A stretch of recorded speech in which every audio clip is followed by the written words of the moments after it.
chers délégués de l'UDC suisse. Donc, le 13 février, nous allons changer en fait sur ce droit de timbre ou comment. Il semble que ça soit quelque chose d'être important, mais les conséquences sont importantes pour notre population, pour nos places de travail, également pour la place économique suisse. De quoi s'agit-il au titre de ce projet de loi? Les entreprises ont besoin de capital pour pouvoir travailler. S'ils veulent investir, également couvrir également des pertes, comme dans le cadre de cette pandémie de Corona. Donc, le capital propre, ils peuvent,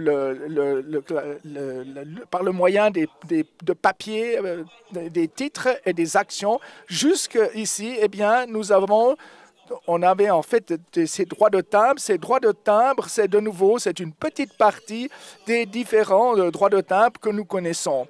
Dans la situation actuelle, il s'agit essentiellement de cette petite partie, donc également en ce qui concerne ce droit de timbre. L'histoire, disons, de toute cette histoire, du côté des émissions, ça va jusqu'aux Première Guerre mondiale. Donc, à l'époque, l'État, avec 1%, il a fait également apporter une prestation. Vous devez savoir qu'à l'époque, jusque-là, il n'avait pas d'impôt fédéral direct. Avec ce pourcentage en fait, de droit de timbre, donc on a coupé en fait les dépenses de l'État. Mais il n'existe pas, disons, de droit d'impôt fédéral, tout d'abord en ce qui concerne également avec la TVA. Et après la Première Guerre mondiale, on calcule cette taxe et disons, on va faire ça, disons, dans un impôt fédéral direct. Aujourd'hui, les entreprises pensent d'autres taxes et de redevances qu'ils ne payaient pas, justement, disons, au niveau sur la SRG, la SSR, sur les déchets, etc. Et de plus, en fait, ces dépenses n'existent pratiquement dans l'autre pays, même dans l'Union européenne. Il n'y a qu'un pays, la Grèce et l'Espagne, ont également un tel type de droit de timbre. Et disons, ces deux pays ne seront pas forcément des pays, des modèles économiques pour la Suisse. Donc, la suppression de ce droit de timbre est dans l'intérêt de jeunes entreprises qui n'ont pas encore de coussins financiers. Pour cela, ils ont besoin de capital propre. Donc, on calcule au niveau de la Confédération de 250 millions de réduction d'impôts, mais au niveau dynamique, la situation est totalement différente parce que sans droit de timbre, eh bien, ces entreprises ont la possibilité d'avoir plus rapidement de profits et pouvoir payer en définitive des impôts sur leurs profits. Donc, ils sentent que nous ne sommes pas, disons, si on est donc de pouvoir également, eh bien, payer des taxes et des impôts sur le capital. Eh bien, disons, ce droit de timbre ne rend pas seulement la situation difficile pour les nouvelles entreprises, mais le refinancement des entreprises d'une façon très chère. Ceux qui croient que des multinationales, des grandes entreprises sont touchées, disons, par ce droit de timbre, eh bien, ils se trompent. Ce n'est pas tout à fait correct. Effectivement, c'est pratiquement 90% des personnes qui sont les PME avec moins de 250 collaborateurs et collaboratrices sont touchés. Ils font plus de 99% des entreprises en Suisse et disons, ils font 2/3 en fait des places de travail. Disons, les droits de timbre touchent également directement les employés, c'est-à-dire qu'ils mettent au risque les entreprises qui les emploient. C'est, disons, par rapport, c'est une sorte de... Donc, cela est quelque chose de négatif, en fait, pour la place économique suisse. Et disons, la concurrence, disons, n'est pas aussi touchée dans d'autres pays. Quels sont les arguments de l'opposition à cette proposition? Donc, on est en fait de supprimer. Pourquoi on se supprime cela? Même que la gauche fait d'une façon rhétorique de faire en fait une sorte de cadeau fiscal aux riches. C'est faux et cela montre toujours une seule chose.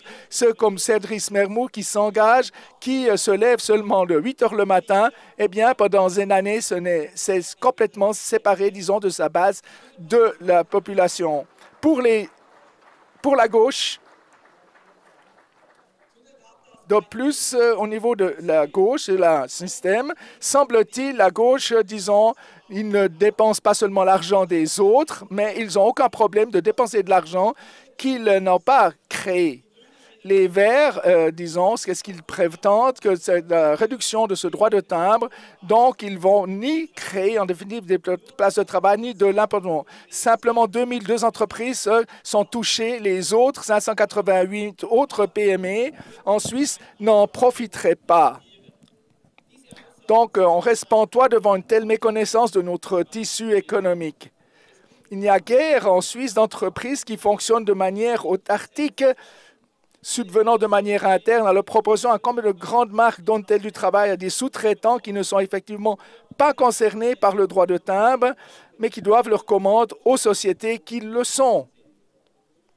Et finalement, disons, le travail suisse trouve que ce n'est pas correct de favoriser encore plus les grandes entreprises et les riches actionnaires, fin de citation, alors que les bas et moyens revenus de nombreux indépendants de plusieurs branches qui ont été touchés en plein fouet par la crise du COVID continueront encore longtemps à ressentir les effets. Précisément, la crise de COVID fragilise notre tissu économique. C'est bien pour cela que la suppression du droit de timbre s'impose maintenant.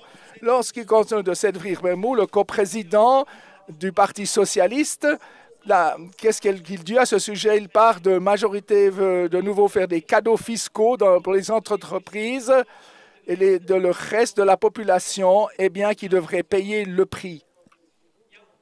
Vous savez comment, pour Cédric Vermouth, est-ce que le reste de la population serait donc constitué de personnes qui vivent au crochet de l'État, qui seraient prérequisitées par le fait que ce même État aurait moins à leur donner? Heureusement, non, ce n'est pas le cas. Le reste de la population, ce sont pour l'essentiel des hommes et des femmes responsables qui souhaitent travailler et vivre du fruit de leur travail. Ce sont des hommes et des femmes qui réclament une économie prospère à laquelle ils puissent participer, qu'ils en profitent, qui se lèvent avant 8 heures et qui gagnent de l'argent que M. Vermouth entend le plaisir à dépenser en faveur de sa clientèle.